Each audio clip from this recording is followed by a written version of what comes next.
Bonjour à tous, bienvenue à ce webinaire aujourd'hui. J'attends juste une petite minute, le temps que les personnes puissent nous rejoindre tranquillement et on va démarrer.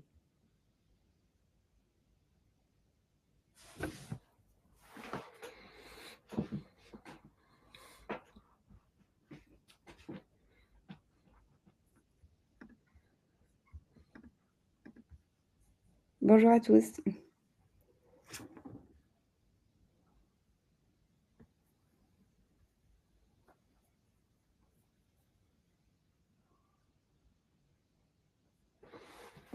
On va pas attendre trop longtemps non plus parce qu'on a un programme chargé aujourd'hui. Donc, je propose de qu'on se lance, dès maintenant. Bonjour à tous et merci de nous avoir rejoints, pour ce webinaire, d'1 heure qui promet d'être passionnant. Donc je suis Charlotte de Villers, responsable marketing chez Didu et j'ai le plaisir d'animer ce webinaire avec Mathieu aujourd'hui. Bonjour Mathieu. Bonjour et bonjour à tous. Donc moi je suis Mathieu Changeard, un des cofondateurs de Didu. Aujourd'hui je suis le directeur de l'équipe projet.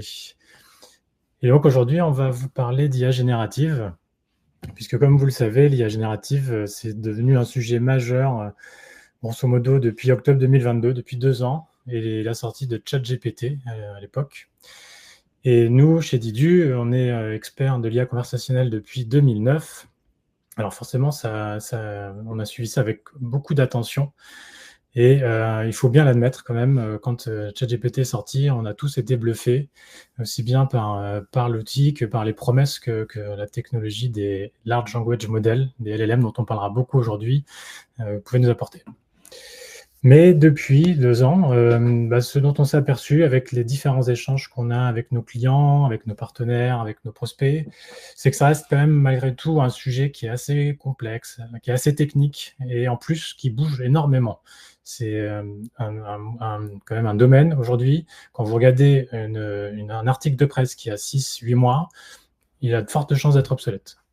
Donc c'est de là qu'est venue l'idée de ce webinaire aujourd'hui, avec un titre un peu racoleur, je reconnais, parce que l'objectif, c'est qu'on ouvre un peu le capot et qu'on regarde avec un peu de hauteur toutes ces implications qu'ont ces nouvelles technologies. Donc on va commencer par rappeler rapidement, je vous rassure, ça ne va pas être trop technique, on va regarder comment ça marche, avec des définitions et les mots qu'il faut connaître. On va aussi regarder les usages utiles et les usages possibles, les différentes contraintes dans les utilisations des IA génératives. Et on parlera aussi, bien sûr, du marché de l'IAG, des différents acteurs majeurs, des futurs possibles qu'il pourrait y avoir pour l'utilisation des LLM. Et puis enfin, on conclura sur quelle est notre philosophie et comment on intègre ces solutions. Et tout au long du webinaire, vous verrez, on va essayer de débunker certaines idées reçues, essayer de donner des éléments de réflexion autour de l'utilisation des modèles de langage. Sachez aussi que pour la réalisation de ce webinaire, on s'est appuyé sur notre veille qu'on fait depuis 2 ans, même plus que 2 ans, et que pour ce webinaire précisément, on a utilisé à peu près une centaine de sources d'informations très diverses et variées. Donc ça peut être des sites généralistes type Le Monde, comme des articles de presse spécialisés, des posts sur LinkedIn, enfin vraiment des sources très variées. Bon, on va y aller, parce que c'est, comme le disait Charlotte, c'est assez dense, et je vais essayer de faire le plus court possible pour qu'on ait le temps de faire une petite session de questions-réponses à la fin. Qui sommes-nous? Donc nous, on est Didu, comme on disait en introduction, on est d'experts conversationnels depuis plus de 15 ans, donc c'est-à-dire qu'on fait des chatbots et des callbots, donc qui répondent aux utilisateurs, et on apporte à nos clients une plateforme no-code orientée métier pour concevoir et gérer des bots de la manière la plus intuitive possible. Évidemment, on a intégré l'IAG, notre solution cette année, mais j'en reparlerai en fin de présentation. Et aujourd'hui, on a environ 70 projets pour un total de 160 projets actifs. Non, pardon, 70 clients pour un total de 160 projets actifs. Donc, je vais commencer par partir de la base, c'est-à-dire qu'on va définir déjà qu'est-ce que c'est qu'un LLM. Donc, LLM, Large Language Model, ça veut dire un grand modèle de langage en français, et c'est un modèle d'apprentissage automatique qui est capable de comprendre et de générer des textes en langage humain. Et il fonctionne en analysant des données linguistiques massives, d'où le large. Et c'est donc le fonctionnement général qui nous intéresse aujourd'hui. encore une fois, je ne vais pas rentrer trop dans la technique, ça utilise des réseaux de neurones pour prédire et générer du texte qui va être basé sur des motifs. Et ces motifs, ils vont être appris à partir des vastes ensembles de données textuelles sur lesquelles on aura entraîné les LLM. Ils vont fonctionner en faisant des relations entre les mots et les phrases, et puis en générant des réponses cohérentes, mais en s'appuyant sur des probabilités.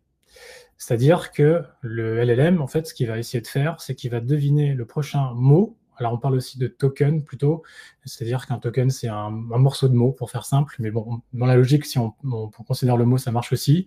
Et donc, on lui donne un contexte, et il va essayer de deviner quelle est la suite. Donc là, sur cet exemple, le contexte, il y en a assez peu, on a juste 5 mots. The boy went to the. Et donc, le LLM, son objectif, c'est d'essayer de deviner quel sera le prochain mot sur la base du contexte qu'il connaît. Donc là, si on est dans un contexte relatif à l'école, il y a de fortes chances que le mot d'après soit école ou playground, mais moins café ou hôpital. Par contre, si on lui avait donné un peu plus de contexte pour lui dire que voilà, les enfants étaient à l'hôpital, bon, il y a de fortes chances que les enfants se sont blessés, donc il y a de fortes chances que le mot d'après aurait été hôpital. Donc, pour que le LM fonctionne bien, en tout cas quand on s'en sert, le but, c'est d'essayer de lui donner un prompt d'entrée, donc c'est ce qu'on voit là à gauche, avec un maximum d'informations pertinentes pour que, en sortie, on ait aussi une réponse pertinente. Et c'est ce qu'on appelle le prompt engineering. Pour construire un LLM, alors là, c'est pareil, c'est extrêmement technique, extrêmement fouillé, je vais aller assez vite. Ça suit un certain nombre d'étapes qui commencent par déjà récupérer des données, tout bêtement, qu'il faut nettoyer, qu'il faut fractionner. Donc, on a une charge de travail manuelle à faire là-dessus. Ensuite, on va configurer son modèle avec un certain nombre de paramètres. Alors, il y a des architectures transformer aujourd'hui. Et on va commencer à faire l'entraînement. Donc, à partir des données, il y a des données qui vont servir pour l'entraînement, d'autres qui sont des données témoins. Et une fois qu'on a fait la première itération d'entraînement, on va vérifier le modèle, donc on va le tester justement avec les données témoins. On va l'utiliser un petit peu, on va lui poser des questions, on va voir comment il se comporte. Et puis on va itérer, on va recommencer, on va réentraîner, on va revérifier, réutiliser, et puis comme ça un certain nombre de fois, jusqu'à converger vers un modèle, une version donnée qui nous paraît acceptable. Pour vous donner une petite idée, GPT 3.5, quand il est sorti donc il y a 2 ans, c'était donc ChatGPT, c'était sur GPT 3.5, ils ont eu besoin de 570 gigas de données de texte. C'est-à-dire qu'ils avaient épuré tout ce qui n'est pas du texte, donc toutes les balises HTML, toutes les images, toutes les vidéos. Il ne restait vraiment que le texte brut. Et ça représentait 570 gigas, c'est colossal. Et depuis, évidemment, il y a eu 4 autres qui ont certainement eu encore plus de données à avaler. Donc, comme on le disait précédemment, l'apprentissage, il est supervisé, c'est pas totalement automatique, même s'il y a de plus en plus d'étapes qui se contrôlent moins. Et ici, on va parler de la première idée reçue, c'est qu'on entendait souvent, le LLM apprend à partir des questions qui sont posées par les utilisateurs. Eh bien non. Alors oui et non, on détaillera plus tard pourquoi oui et non. En tout cas, par défaut, c'est non, c'est-à-dire que vous avez un modèle de langage qui est finalisé à une version donnée, et quand vous lui posez des questions, il va répondre sur la base de ce qu'il sait, mais il ne va pas se servir de ce que vous lui avez dit pour modifier sa prochaine réponse si vous revenez dans 3 semaines. Donc à ce moment-là de la présentation, retenez que le LLM ne bougera pas, même si vous lui reposez la question la semaine prochaine. Je vais donner aussi rapidement un petit lexique, des mots qui reviennent souvent, qui peuvent être utiles dans votre compréhension de tout cet écosystème. On va commencer par le plus connu, les hallucinations, ou confabulation, c'est peut-être le mot canadien, mais en tout cas, j'ai vu sur la fiche Wikipédia que ça existait. Et donc ça, c'est quand le LLM répond soit quelque chose de totalement faux, soit de partiellement faux, ou soit d'incomplet. Donc là, et le pire, c'est que c'est présenté par le LLM comme un fait certain. Et donc là, la difficulté, c'est qu'on ne sait pas trop si la réponse est correcte, et donc forcément, il ne faut pas prendre pour argent comptant ce qu'il nous dit, et éventuellement aller vérifier. Donc un petit exemple. Alors là, évidemment, on a pris c'est pas GPT-4, celui-là, je ne sais plus comment il s'appelait, mais c'est un LLM pour illustrer comment ça se passe. On lui a mis un degré de probabilité élevé, et donc on lui a fourni un petit questionnaire, et on se rend compte qu'il nous fournit des tokens qui suivent une certaine probabilité, et donc il y a beaucoup d'erreurs dans le raisonnement. Par exemple, si vous regardez juste le début, la cafétéria avait 23 moins 20 égale 9 pommes. Parce que ce qu'il faut savoir, c'est que l'LM, il ne va pas raisonner, il va vraiment essayer de trouver quel est le token le plus probable. Donc s'il n'avait pas dans ses données d'entraînement suffisamment de calculs, eh ben, il va faire des propositions de chiffres qui n'auront aucun sens. Un autre terme du marché qui est de plus en plus répandu dans les discussions qu'on peut avoir avec l'écosystème, c'est le mot RAG, qui est un acronyme qui veut dire Retrieval Augmented Generation.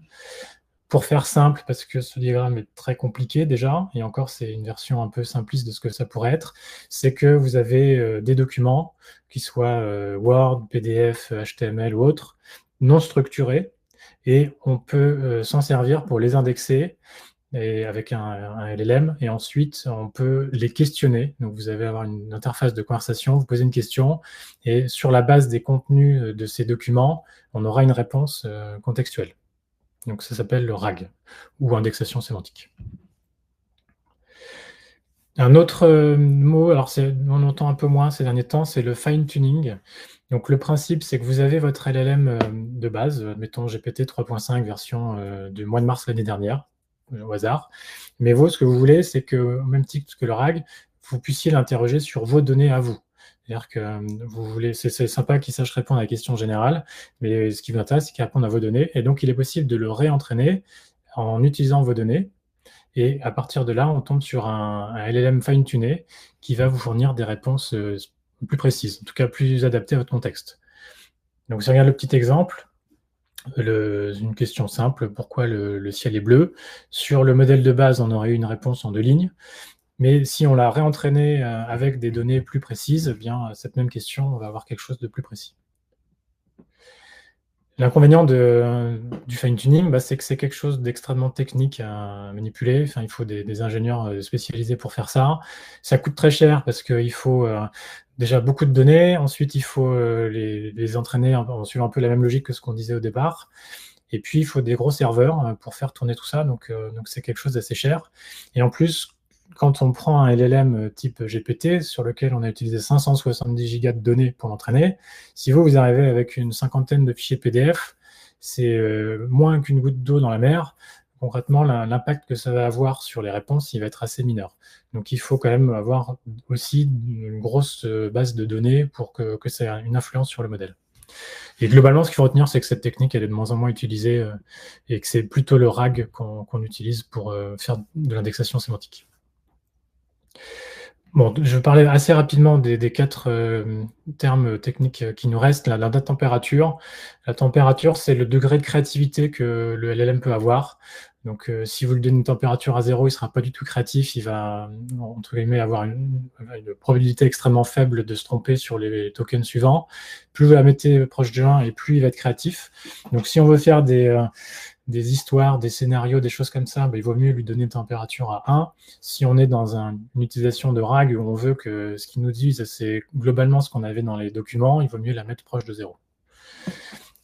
Après, on va avoir d'autres éléments, par exemple la taille de sortie, max new token. Ce que vous voulez, c'est soit une réponse qui tienne en 3 lignes, soit en 3 pages. Vous lui dites quelle est la taille de ce que vous voulez comme sortie. On a 2 autres éléments pour contrôler la diversité et la qualité des réponses qui s'appellent top P, top K. Bon, j'en parle pas plus que ça, mais sachez qu'ils existent. Et pour finir, celui-là, il est intéressant quand même, la taille de la fenêtre, la context window. En gros, c'est la taille de votre prompt maximum. Donc là, tout à l'heure, on voyait, il y avait juste une phrase, pourquoi le ciel est bleu, mais on pourra envoyer un paragraphe entier d'instructions. En fait, cette taille de prompt, elle a augmenté au fur et à mesure des mois avec les différents LLM qui sont sortis. Et donc, ça vous permet de donner un contexte de plus en plus grand pour avoir une réponse de plus en plus précise. Alors, on va parler des limites des LLM. Donc, deuxième idée reçue, pardon. Au fur et à mesure que les modèles de langage vont s'affiner, les hallucinations pourront être évitées. Non, malheureusement, elles sont inévitables parce que by design, un LLM, c'est de la probabilité. Et donc, même si on diminue la probabilité qu'il se trompe, il y aura toujours une probabilité qu'il se trompe. Et donc, que la réponse qu'ils nous fournissent soit intrinsèquement pas la bonne. Alors, j'ai fait un petit test sur GPT-4o pour voir. Je lui ai demandé qui est Mathieu Changeard, moi, et il m'a répondu avec aplomb que je suis un astrophysicien français spécialisé dans l'étude des exoplanètes, etc. Bon, je vous laisse lire. C'est pas moi, malheureusement, je suis pas astrophysicien. Je pense que je n'ai pas les compétences. Mais en fait, il s'est trompé avec un Quentin Changeard, que je connais pas du reste, qui est peut-être de ma famille que je ne connais pas, et qui lui était bien un astrophysicien. Et d'ailleurs, si je fais cette même requête dans Google, Google ne se trompe pas du tout, hein. Mathieu Changeard, c'est bien moi, et Quentin Changeard, c'est bien cet astrophysicien. Donc, dans les autres limites qu'on a, qui sont un peu pénalisantes, c'est la fameuse taille de fenêtre, context window, puisque donc on a des limites. Donc ça veut dire qu'aujourd'hui, vous ne pouvez pas vous dire, je vais prendre toute ma base documentaire et je la mets dans le prompt, et puis à la fin, je lui pose une question pour qu'il cherche dedans. Bon, ça marche pas, parce que même les tailles de fenêtres les plus grandes, elles acceptent l'équivalent de 500 pages, ce qui est quand même déjà assez conséquent, hein, mais ça couvre rarement l'intégralité de vos bases documentaires. Et après, donc, ce que je vous disais tout à l'heure, sur les modèles, eh bien, en fait, une fois qu'ils sont entraînés, ils sont figés. Ils sont figés, mais je vais quand même nuancer mon propos. C'est que, évidemment, OpenAI, qui est donc le papa de ChatGPT et puis tous les autres, ils vont quand même se servir à un moment donné des différents échanges qu'il y a pu y avoir entre les utilisateurs et ChatGPT ou leurs API. Et donc, il est possible quand même qu'à un moment donné, ils réutilisent les prompts qu'ils ont trouvés pertinents pour le réentraînement d'une version ultérieure de ChatGPT. Donc, ce que je disais tout à l'heure est valable à partir du moment où vous êtes sur une version et que vous revenez la prochaine fois et que c'est toujours la même version, il n'aura pas bougé. En revanche, s'il a changé de version, peut-être que là, entre les deux, il aura intégré les choses pour lesquelles vous l'aurez interrogé. Et donc, quand on dit que ChatGPT est branché à Internet, en fait, c'est pas tout à fait vrai. C'est-à-dire que la première chose qu'il fait, c'est qu'il va faire une requête sur Bing, pas Google, mais Bing, puisque Microsoft est le papa de Bing et que c'est un des actionnaires de OpenAI. Et sur les réponses qu'il va obtenir de la recherche Bing, c'est là qu'il va poser la question et qu'il va construire son contexte. Et puis, donc ça rejoint un peu les hallucinations. Les modèles ne répondent pas avec fiabilité.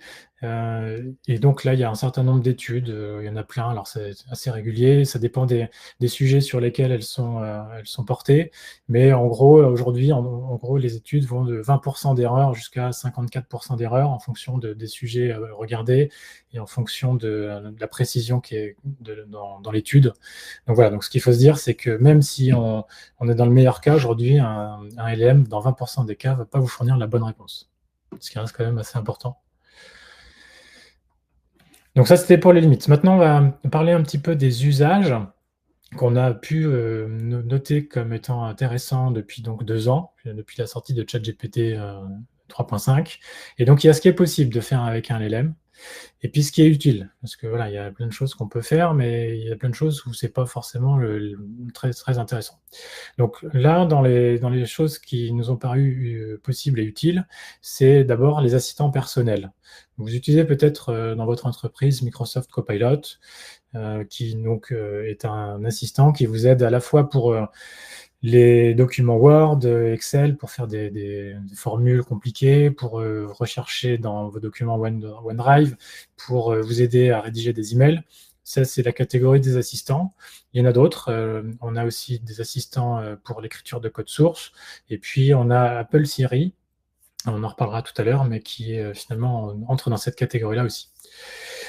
Et on a aussi les résumés. Donc, vous fournissez un contenu assez dense et puis vous voulez un résumé ou du moins qui vous liste les informations intéressantes. Ça fonctionne bien. Et on peut faire de la traduction aussi avec les LLM. Et donc, ce qui est assez intéressant, c'est que quand on est dans un RAG, c'est-à-dire quand vous avez indexé vos documents et qu'ils étaient dans une certaine langue, mais vous êtes un interlocuteur d'une autre langue, ben vous pouvez quand même l'interroger. Il va quand même vous répondre et plus, il va vous répondre dans votre langue à vous. Donc, c'est assez pratique. Ça sert aussi dans d'autres, dans des professions bien déterminées. Donc, par exemple, l'assistance juridique. On peut se dire qu'on aurait besoin d'un bot pour nous aider à faire de la recherche dans des contrats ou pour nous aider à les rédiger. Ou aussi les médecines, dans tout ce qui est thérapie, donc la psycho, etc. Donc, il y a des assistants qui peuvent faire des diagnostics. Donc, les LLM peuvent aider pour faire ça. Et puis, le code source, je crois que j'en ai déjà parlé. Cependant, ce que nous, on voit, donc notamment dans notre veille technologique, c'est que et voilà, il y a tout ça. Bon, il y en a plein d'autres aussi, hein, mais c'est ce qui nous a paru comme étant les points saillants. Mais il y a quand même beaucoup de choses qui sont possibles, mais qui n'ont pas fait l'objet d'une étude préalable. C'est-à-dire qu'on est en train de se dire, est-ce qu'on n'est pas, on n'essaye pas absolument de remplacer l'humain par la machine, sans avoir réfléchi aux conséquences que ça aurait sur les emplois. Et par rapport aux exemples qu'on a cités juste avant, eh bien, il y a un certain nombre déjà de sonnettes d'alarme qui ont été tirées par les professionnels, notamment des sociétés de traduction, qui nous disent que bah oui, les modèles de langage, ça peut traduire, mais ça ne le fera pas avec finesse, c'est-à-dire que ça ne va pas forcément traduire avec votre bon vocabulaire métier à vous, puisqu'il ne le connaît pas. Il ne va pas il va pas non plus forcément utiliser les bons acronymes, les bonnes expressions. Enfin, voilà, il y a quand même un métier relatif à la traduction qu'il ne faut pas négliger. C'est la même chose pour les avocats qui nous disent oui, mais les articles que votre IA générative a écrits, est-ce que ça s'appuie sur des références qui sont valides? Est-ce qu'il n'y a pas des erreurs d'interprétation, de jugement? Est-ce que ça tient bien compte de toutes les jurisprudences? Voilà, donc ça ne permettra certainement pas de faire les choses aussi bien qu'eux. Même chose pour les thérapies. Hein, si on a un diagnostic qui est faux, là, ça peut devenir assez rapidement grave pour la personne qui a eu le mauvais diagnostic. Voilà, donc en fait, ce que ça met en évidence, c'est que oui, ça permet forcément de faire des choses rapidement, mais non, ce n'est pas encore suffisamment fiable pour être utilisé directement en face des utilisateurs finaux. Et en ce qui concerne le code source, il y a même des études assez récentes qui disaient que le code source généré par les IA génératives, même les plus puissantes sur le sujet, reste quand même d'un niveau assez débutant aujourd'hui. Nous, ce que ça nous fait poser comme question, c'est que, de manière générale, on a l'impression que les modèles de langage, finalement, ne sont pas toujours utilisés à bon escient. On a un vrai effet de mode, là, qu'on a déjà observé il y a quelques années quand les réseaux de neurones avec les apprentissages profonds, deep learning, sont arrivés. Tout le monde voulait en faire, sans forcément se dire ça va répondre vraiment à mon besoin. Parce que finalement, parfois, pour répondre à un besoin, eh bien, idée reçue, on n'est pas forcément obligé d'utiliser un LLM. Il y a plein d'autres outils que les LLM pour répondre à vos besoins. Et donc, peut-être qu'avant de se lancer dans la mise en place d'un LLM dans votre entreprise, peut-être qu'il y a d'autres manières de procéder, peut-être qu'il y a d'autres choses plus efficaces, moins coûteuses que la mise en place de modèles de langage. Ce que nous, on a vu là dans les derniers mois, surtout, c'est qu'il y a pas mal d'appels d'offres sur lesquels on a été sollicité, donc pour faire des chatbots ou des callbots, hein, donc pour répondre aux utilisateurs finaux ou à des employés d'entreprise, et puis qu'on a pu perdre parce que nos prospects nous disaient non mais finalement on va faire avec ChatGPT. Et finalement, sur cette population-là, il y en a quand même pas mal qui ne mènent pas le projet jusqu'à la fin, parce que un chatbot, c'est quand même, au-delà de réponse aux questions, il y a quand même tout un environnement, il y a une boîte de dialogue, il y a des canaux, il y a des statistiques, il y a du suivi, il y a de l'accompagnement aux utilisateurs finaux, mais il y a aussi que les LLM, ça ne répond pas encore avec assez de précision, et donc si c'est pour mettre quelque chose face à vos utilisateurs qui n'est pas d'une grande fiabilité, ça ne va pas forcément résoudre votre problème. Et puis, il y a un certain nombre d'entre eux aussi qui finalement reviennent nous voir pour qu'on essaye de faire quelque chose ensemble. Alors, maintenant qu'on a parlé des limites, je vais aussi vous parler des contraintes. Et après, on parlera quand même des choses un peu plus positives, mais ça nous paraissait important d'en parler aussi parce que, forcément, dans la presse, si vous suivez un peu le sujet, vous verrez, vous avez forcément dû en voir passer un certain nombre d'articles sur le sujet. Mais nous, ce qu'on a fait, c'est qu'on a catégorisé ça en 4 contraintes majeures. La première étant des contraintes techniques. Donc, déjà, basiquement, pour créer ou utiliser un modèle de langage, il faut beaucoup de puissance de calcul. On en reparlera peut-être un peu plus aussi dans le détail plus tard, mais les modèles de langage fonctionnent avec des puces GPU. Donc les puces GPU, c'est des puces historiquement utilisées pour les jeux vidéo, mais qui ont des puissances de calcul, notamment sur les maths, qui sont extrêmement rapides. Et donc, pour faire des modèles de langage, c'est extrêmement pratique de se servir des puces GPU. Sauf que les puces GPU, c'est un composant qui coûte extrêmement cher. Ça peut coûter plusieurs dizaines de milliers de dollars pour une carte graphique. Et pour vous donner une idée, en 2024, Microsoft compte acheter en tout 1,8 million de puces GPU. En plus des puissances de calcul, il faut aussi beaucoup de données. On l'a déjà dit, GPT 3.5, 570 Go de données pour l'entraînement initial. Ça veut dire que il faut aller chercher des articles dans Wikipédia, dans la presse. Donc ça, c'est pour avoir des articles de qualité. Si possible, il faudrait avoir aussi des articles qui respectent le droit d'auteur. Vous avez forcément dû entendre parler des différents procès, notamment du New York Times. Des données qui respectent, à la mesure du possible, les données personnelles. Quand on s'entraîne sur les réseaux sociaux, là, est-ce que ça respecte ce droit-là? C'est pas sûr. Il faut que ce soit le moins biaisé possible. C'est-à-dire qu'il ne faut pas que ce soit sur une seule culture, il faut que ça couvre un maximum de cultures, un maximum de religions, etc. Si possible, que ce soit dans un maximum de langues.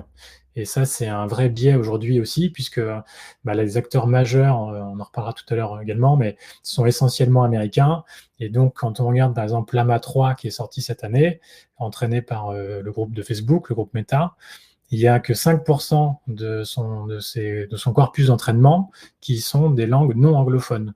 C'est-à-dire que 95% c'est de l'anglais, 5% c'est autre chose. Donc forcément, c'est une forte empreinte américaine ou anglaise.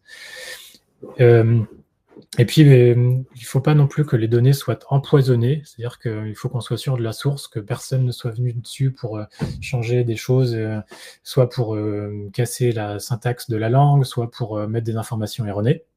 Ça paraît évident, mais ça n'est pas tant que ça. Et il faut éviter les données de synthèse, parce que ça veut dire que quand ChatGPT s'est entraîné la première fois, il n'y avait que des données issues d'humains, entre guillemets, en tout cas majoritairement, sauf que maintenant, il y a beaucoup de données qui sont issues des LLM eux-mêmes, donc qui sont dans des articles, dans des blogs et dans des tas de pages Internet. Et donc, quand les prochains LLM vont venir et qui vont s'entraîner ensuite en utilisant en partie ces données-là, ils vont s'auto-alimenter et c'est pas sûr que ça fournisse quelque chose de mieux à l'arrivée.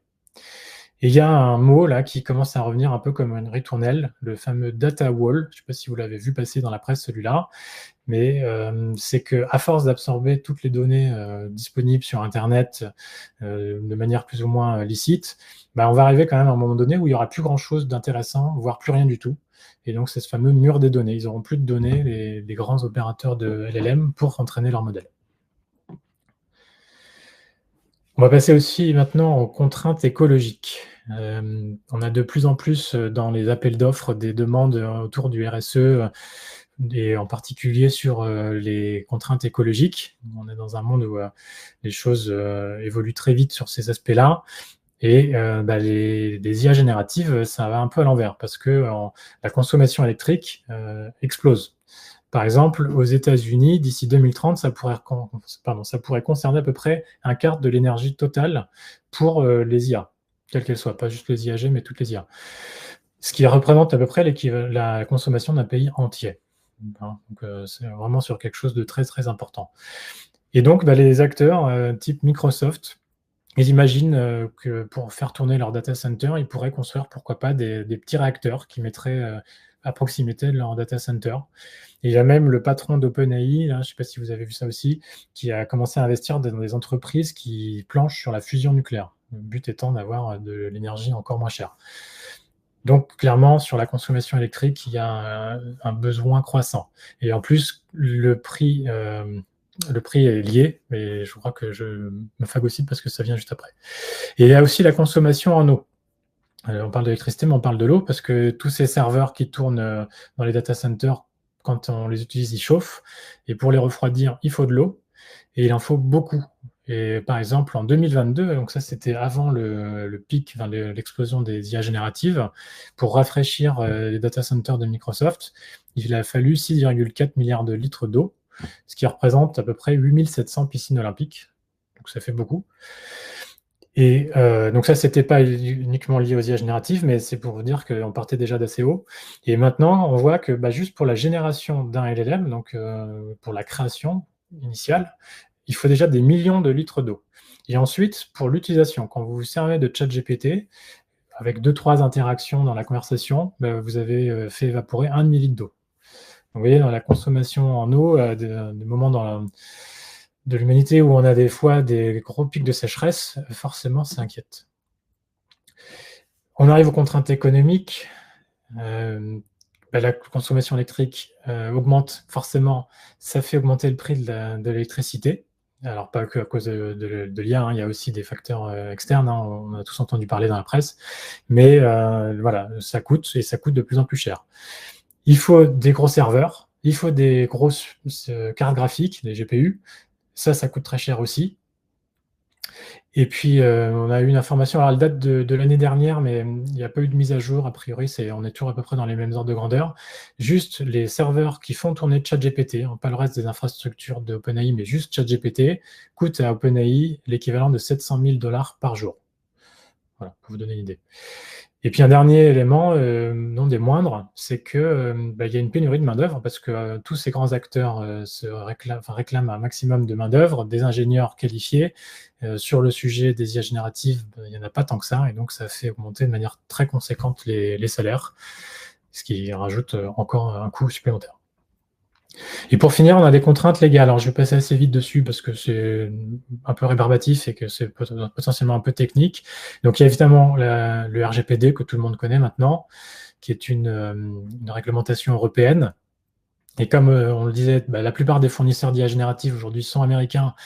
Ils ne respectent pas forcément cette réglementation-là, en tout cas pas dans toutes les situations.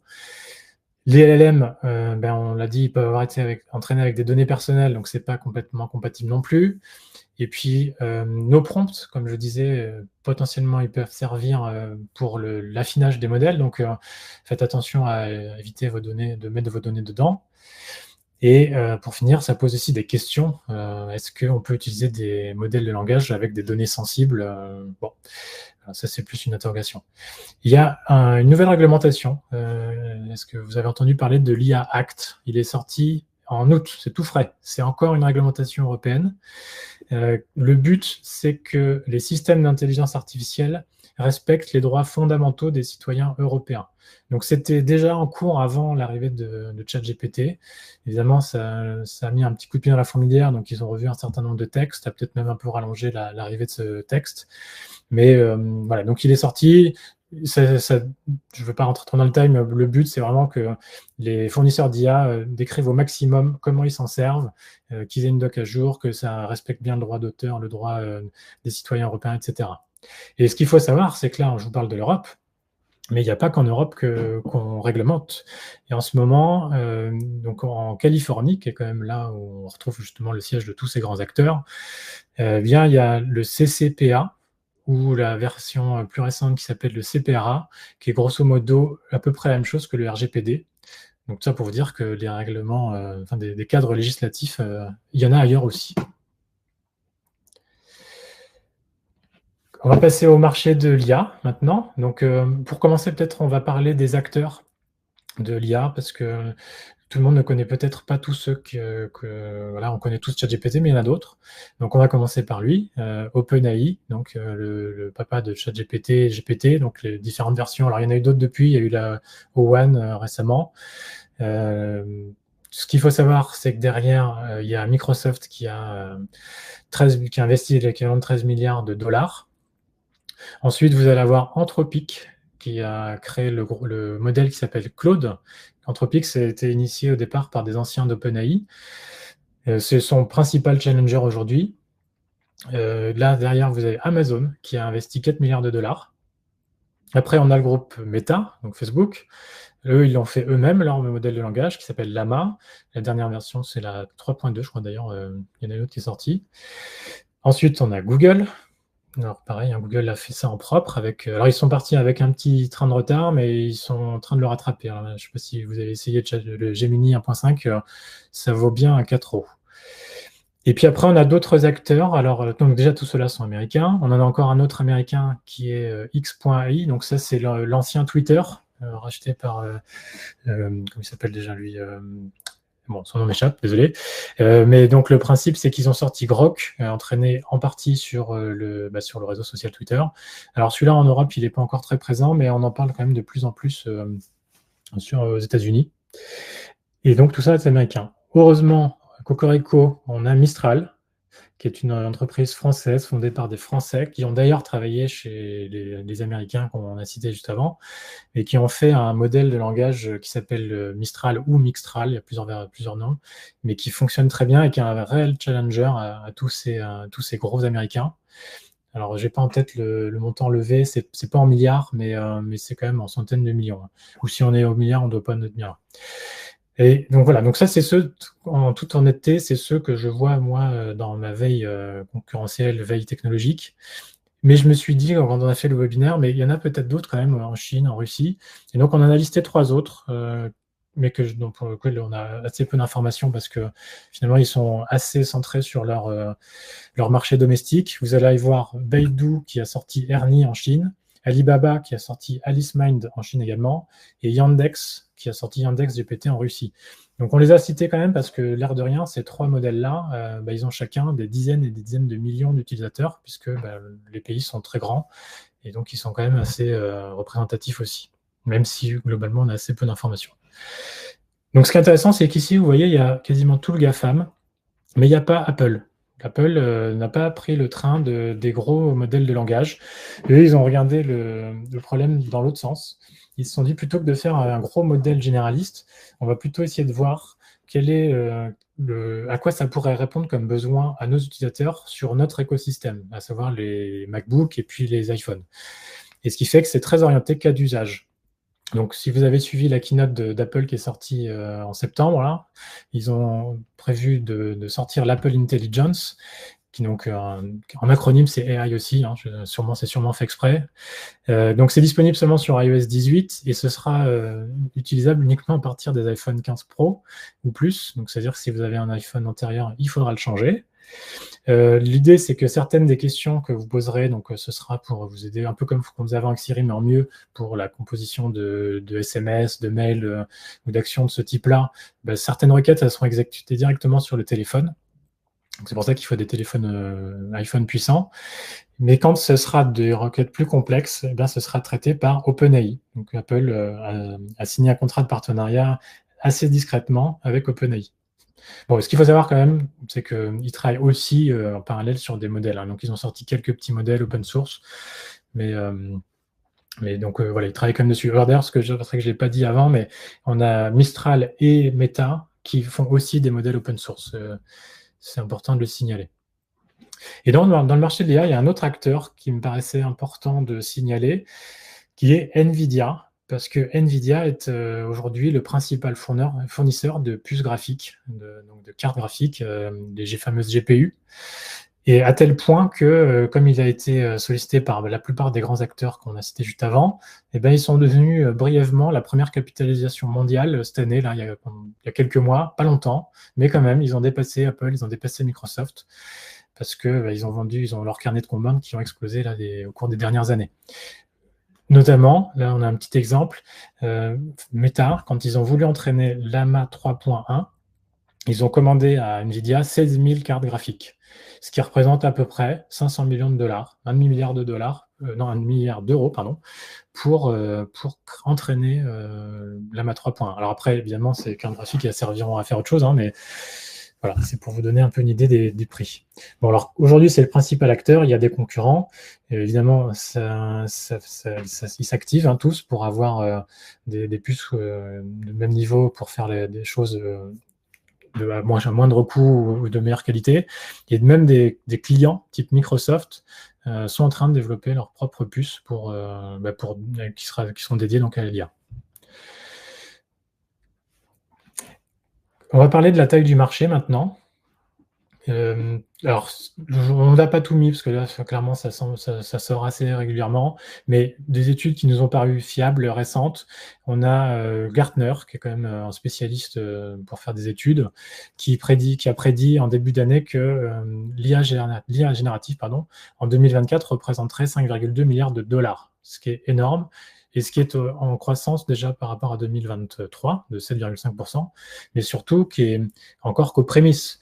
Et là, c'est Sopra Steria qui fait une analyse et qui nous dit qu'en 2028, donc c'est dans 3 ans maintenant, on peut dire, ça représentera 100 milliards de dollars. C'est-à-dire qu'on va faire x20 entre maintenant et dans 3 ans sur le marché de l'IA.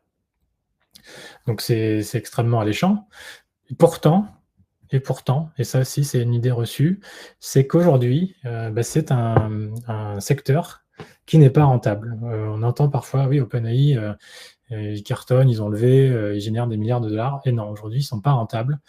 Et d'ailleurs, on s'est amusé à recenser un petit peu le chiffre d'affaires de OpenAI au cours des 3-4 dernières années. Alors, évidemment, c'est des estimations, c'est des articles de presse, hein, ils n'ont pas publié leur compte, mais à chaque fois, on a plusieurs sources concordantes. Donc, ce qui est déjà assez impressionnant, c'est de voir que leur chiffre d'affaires, il a explosé en 3 ans. Hein. On passe de 34 millions de dollars à 3,4 milliards de dollars sur le premier semestre 2024. Donc, c'est colossal comme augmentation. Mais par contre, si vous regardez de l'autre côté, la dernière colonne, c'est que les pertes, elles sont colossales aussi. Et surtout, là, en 2024, ils prévoient de perdre 5 milliards de dollars. D'ailleurs, c'est pas pour rien, vous avez peut-être vu ça dans la presse la semaine dernière, ils ont relevé encore 6 milliards de dollars, ce qui les porte à une velo de 150 milliards de dollars, je crois, ce qui est énormissime. Je crois qu'il n'y a que 2 ou 3 sociétés qui sont cotées plus que ça. Mais aujourd'hui, en fait, ils sont obligés parce que comme ils perdent de l'argent, ils ne peuvent pas financer leur entreprise autrement. Voilà, donc en conclusion, c'est que le point de rentabilité, il est encore loin d'être trouvé. C'est-à-dire qu'on ne paye pas ces technologies-là le prix qu'elles devraient nous coûter. Ce qui nous fait donc nous interroger sur le futur de ces LLM. Est-ce qu'on ne serait pas dans une bulle, finalement?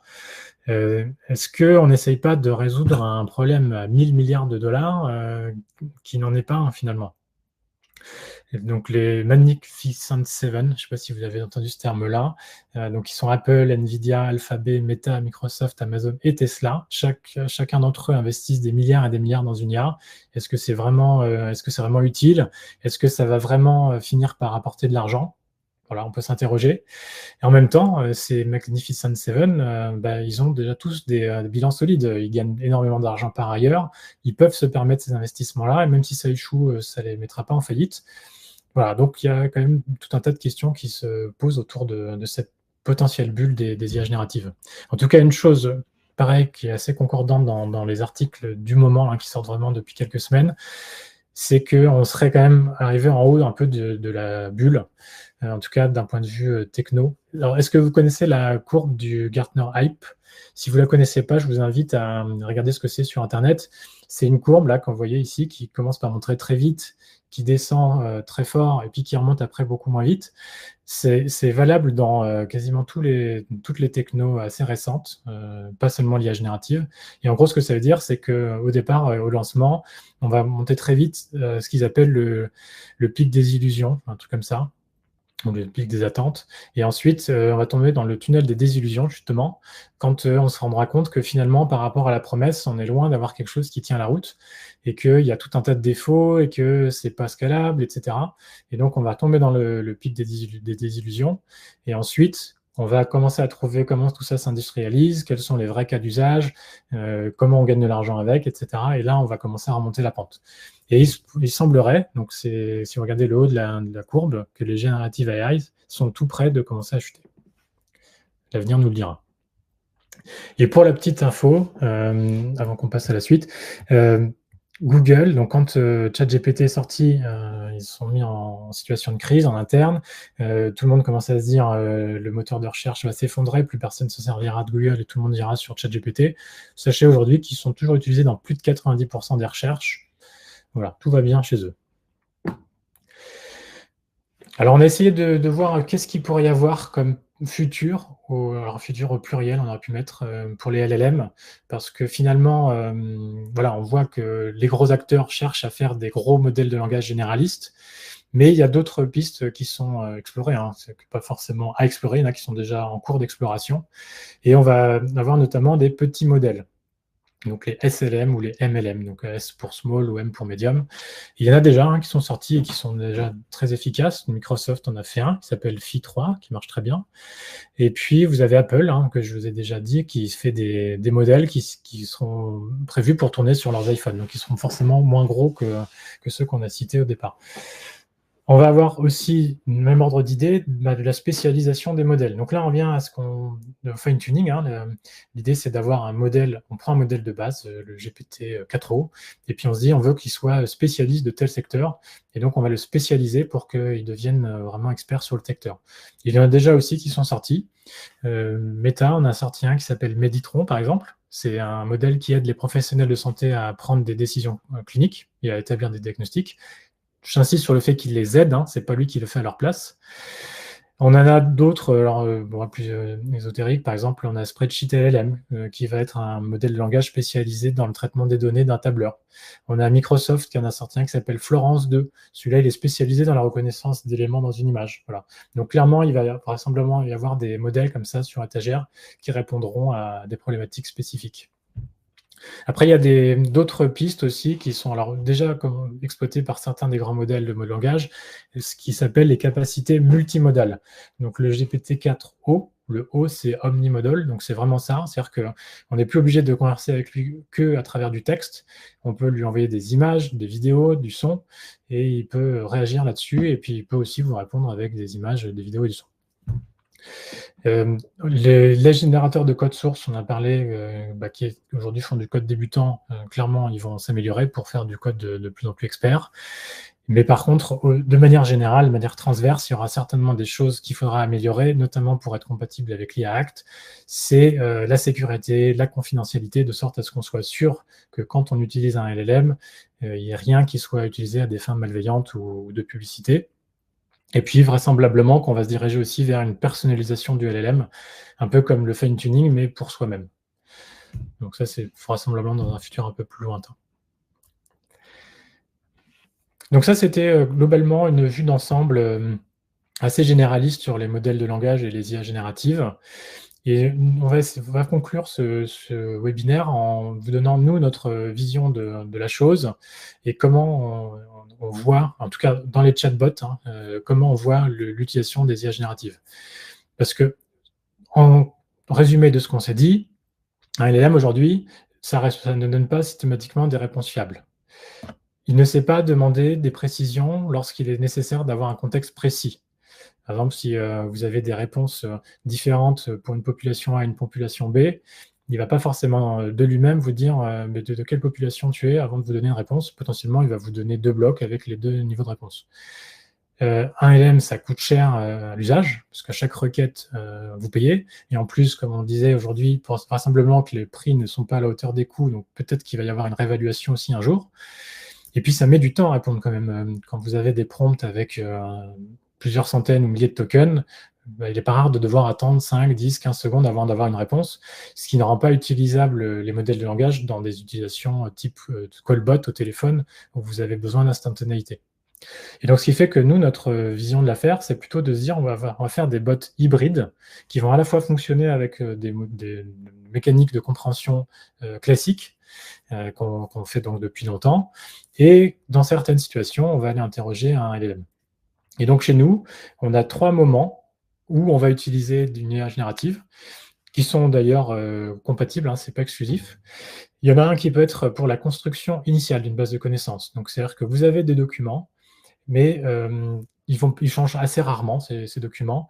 Et donc, plutôt que de les interroger avec un RAG, on va s'en servir pour créer une base de connaissances initiale dans l'outil DIDU. Donc, on prend vos fichiers PDF, Word, etc., on les mouline et on crée à partir de là une base de connaissances que vous pouvez retravailler après, mais au moins, ça vous permet d'éviter de partir d'une feuille blanche.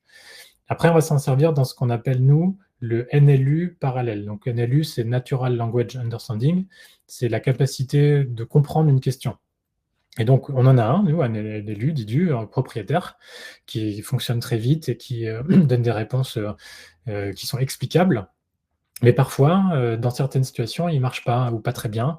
Et donc, il ne va pas comprendre une question alors qu'on avait bien l'intention ou la connaissance dans le moteur.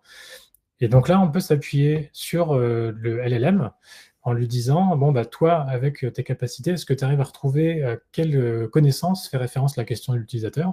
Et si tu trouves, donne-nous l'ID de la connaissance correspondante. Et s'il trouve, eh ben, la réponse qu'on va fournir, ce sera bien celle qu'on avait rédigée dans l'outil Didu. Ça ne va pas être une réponse générée par l'IA générative, ce qui permet d'avoir une réponse fiable, en tout cas une réponse maîtrisée. Et donc là, l'intérêt pour vous, c'est que vous n'allez pas avoir besoin d'entraîner autant qu'avant le bot pour qu'il comprenne les questions. Et en même temps, on n'aura pas d'hallucination, parce que les réponses, ce seront celles que vous aurez rédigées. Et le dernier usage, c'est le RAG. Donc, c'est ce qu'on a décrit un petit peu en introduction. C'est vous avez un contexte de base de connaissances DIDU, un périmètre, mais il y a tout un tas d'éléments complémentaires qui sont des questions qui reviennent beaucoup moins souvent, qui sont quand même traitées dans vos intranets, dans vos facs, dans vos documents, qui serait commode de pouvoir donner à travers le bot. Donc on met à disposition à travers le bot la possibilité d'interroger un RAG qui permet donc d'avoir des réponses, d'avoir un périmètre de réponse plus large. Donc le but vraiment, c'est de se dire toutes les questions récurrentes, toutes les questions sur lesquelles vous voulez un contrôle, on le garde, on le maintient dans le moteur Didu. Ça évite de devoir solliciter une IA générative pour des questions simples, genre comment modifier mon mot de passe. Ça ne sert à rien d'aller faire évaporer 1 millilitre d'eau. Le moteur Didu fera très bien le job. Et puis pour tout ce qui devient plus rare ou plus complexe en termes de compréhension, c'est là qu'on va interroger l'IA générative. Et donc vraiment, nous, notre vision de l'affaire, c'est une combinaison des deux. C'est comme ça qu'on imagine le futur de la solution Didu. Et j'en ai fini pour cette présentation. Merci beaucoup Mathieu, pour cette présentation très, très, très riche. On a dépassé de 5 minutes, mais ça valait le coup, je pense. N'hésitez pas si vous avez des réactions ou des questions, on peut prendre, un petit peu de temps, quelques minutes pour répondre.